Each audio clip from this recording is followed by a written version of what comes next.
Alright, in the remainder of our first lecture time, I'm going to talk about logic finally. So this is like the real start of the class. And it's going to be super fun. By the way, your 0th homework, because everything starts at 0 in computer science, I'm going to release that now, but you got a while to do it. Here that is. So please turn this in on the due date. But like, you'll produce your answers on either a sheet of paper, and like you'll scan it, or like you'll use some app that lets you write on this PDF, whatever works for you. But as long as it's legible, remember, you'll get credit. So that's your homework 0. So do all these before the due date and get them in, please. So we'll be learning about how to do it, of course. So yeah, let's get started. And the first thing that we're going to talk about are some fun words: propositions and then logical operations. A lot of these things you've seen before, though. We're just going to study them harder this class, all right? So the first word is proposition. A proposition is something that you could write like a sentence. It's a statement that is either true or false, all right? Seems a little vague, but we're going to get to many places with it, all right? So the word true, by the way, the idea of truth, I can write that as in a bunch of different ways, and mathematicians like to write it in a bunch of different ways. So it could be written as just a T, it could be written as a weirder looking T, and then it could be written as a 1, or it could be like the answer yes, that means true, right? True is the yes answer in like conditional tests. To an engineer, true means like high voltage, right? And there's many other things that truth could mean, to like a philosopher even. So there's a lot of places we can go. Those are the places we're going to go in this class. And then false, you can write it as just an F. The 180 flipped version of this T, this is called top, and this is called bottom in real math. And then 0 could be false. False is the no answer to a question, right? And then it could be low voltage to an engineer or somebody like that. So proposition is just something you can write out that's either true or false, all right? So it has a yes-no answer, essentially. A logical operation is a way to combine propositions, combine trues and falses, using a particular rule for taking inputs and producing outputs. All right. So for example, we can define a logical operation smiley face if we just say what happens when you give me all the different combinations. So let's say like true smiley face false gives back true. We have to try all the other options that like we have to say, all right, what does false smiley face false give back? What does true smiley face true give back? And then what does false smiley face true give back? See how those are all the options? As long as we write it out like we've made that operation. Like maybe it's always true. Happiness means we say yes to everything, I guess. So that's how you can make a logical operation. That's what it means to be a logical operation. And you know a bunch already. You know and, right? You can combine things with the and. This was the double ampersand of C++. It's exactly what we're talking about here, all right? So it's a logical operation. For example, like you can make the case, you can say that like I like cats and I like squirrels, right? That means you like them both. So here's how you can write that. You can say, you can give variables to your propositions. You'd be like, P means I like cats and Q means I like squirrels. So I claim P and Q is true because I like them both, all right? In math, though, we don't write the double ampersands. That's C++ specific and other programming languages. In math, in pure logic, we use this little wedge-shaped thing to mean and, all right? So I like cats and I like squirrels is true. If those are P and Q, this is how you write it. P and Q is true, okay? That's the idea. And then a truth table, if you didn't know about and already, a truth table shows you exactly what and means, right? You give it the two things, here's what P is, here's what Q is, and here's how I and them together. Like you give all the possibilities of P and Q, all the different ways to make all the different combinations of true and false, and here's what P and Q gives back for all of those values, all right?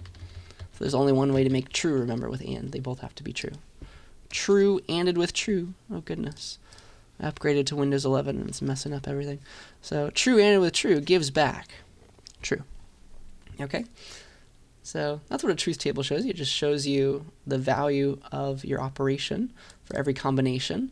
And the symbol for logical and is this wedge-shaped thing. Think of it, a way to remember is like it's an A for and, but without the little dash in the middle. Okay? So that's what that is. And then like true anded with false gives back false. Anything where there's a false somewhere It has to both be true for it to be true, so the rest is all falses. All right. In math, in logic, and is also called conjunction. It's like a fun Latin root word. And there's only one way to make an and true. You have to have both the arguments to and true, both the inputs to be true. It's the only way to output true. All right. So that's the and operation, which you know and love from C++. So that's that one. Or, there's actually a couple kinds of or. This is the one we know from C++, inclusive or. All right. I have to qualify it. So this is your double or pipe character, I guess, in C++. This is from programming. And so here's an example. Like, you can take this class if you took CSCI 41 here, or if you took the equivalent of CSCI 41 somewhere else, right? So if either of those is true, you're allowed to take this class, right? It's like, you can take this class if this is true, or if this is true, right? So you're ORing them together. And it's fine if you did both, right? You wanted some extra work, right? It's totally cool if you did both. That's what inclusivity means here. So the logical symbol for OR is this V-looking character. So like to remember that, think like the word vortex maybe. It's like a vortex of all the different logical symbols. Like and is conjunction, OR is disjunction. And like and has only one way to make it true, or has only one way to make it false. There's a duality here that's very powerful, and you can study it more in a cooler math class. But that's as far as we're going to go. So here's, like, for every possibility, for true and false, what's the value of OR? Well, true ORed with true gives back true. True ORed with false gives back true as well. As long as one side's true, it's happy. And you can have both if you want.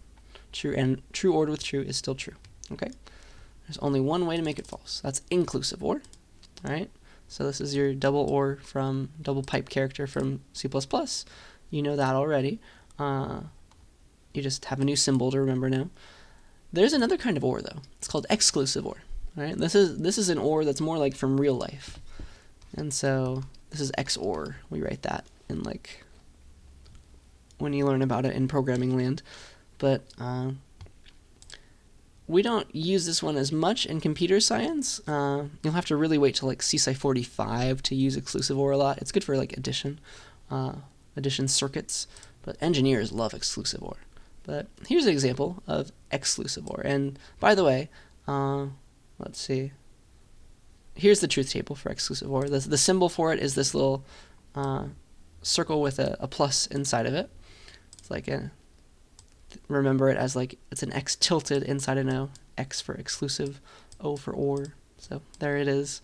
And here's the example of exclusive OR. Right? There's something weird about it. P XORed with Q. Something different. So this is like the waiter at this restaurant telling you that soup or salad comes free with your entree, right? When you hear that, and you hear that word OR, it's a different kind of OR than this one, right? You know that it means you can have one or the other. You can't have both, okay? So that's the idea. So like the X got tilted into a plus and an O. That's how the symbol looks, but you can't have, if P is soup and Q is salad, you can't have both. The waiter wasn't telling you that you can have soup or salad together. You can have both. You can't have both at the same time. That's false for exclusive OR. That's the difference between it and inclusive OR. If I go quickly between them, do you see how that's the one difference? Whee! Oops. That's the one difference. You can't have both. Exclusive OR is you can have one or the other. One must be true or the other must be true for the final answer, for the exclusive OR of those two things to be true. Okay? Still false. If you have nothing, there is nothing. It's still false. But you cannot have both. You're not allowed to have P and Q. You're not allowed to have soup and salad. That's not what the waiter meant, and that's false under the exclusive OR combination, all right? Under that logical operator. So these are the only two ways to make it true. Like you can have soup and not salad, or salad and not soup. Does that make sense? That's the idea. That's the difference. And then you have negation, which you know and love already. That is your exclamation point from C++. And so that one's super easy. It's like the negation of something is like just flipping all the falses to trues and the trues to false. So the negation of the proposition, I ate breakfast, is I didn't eat breakfast, right? I did not eat breakfast. It's the opposite, right? So negation, it flips between true and false and true, and the symbol for negation looks like a diving board. So that's how I want you to remember it. Like remember like a dude standing on a diving board, and they're about to make a flip, right? Because it's flipping true to false. That's how you can remember. So like if your input was true, negating that, not P, not true, is false, right? If P is false, the negation of false is true. Just flipping it, right? So that's how that works. That's negation. And I now have a question. I have an in-class question for you, the first real one, and I have a silly name for it, right? Because in-class questions, some people abbreviate that to ICES, and our mascot here at Clovis is the Crush, which is like a bowl, and I'm not really sure why we named it Crush, but our in-class exercises will naturally be a combination of those two words, and I will call them crushed ices. So every time you see this silly word, please pause the video, read the example. I'll usually take some time to explain it, and then give it a try, because this is me helping you remember stuff, helping you learn the stuff, giving you an opportunity to try it out, all right? And then I'll show you the answer after. We'll do it together. So here's my question to you. Express each of these statements, A, B, C, and there's two parts to part C. Express all of those statements in logic using the following variables, right? Say that P means I've taken CSCI 41 and Q means I've taken CSCI 45.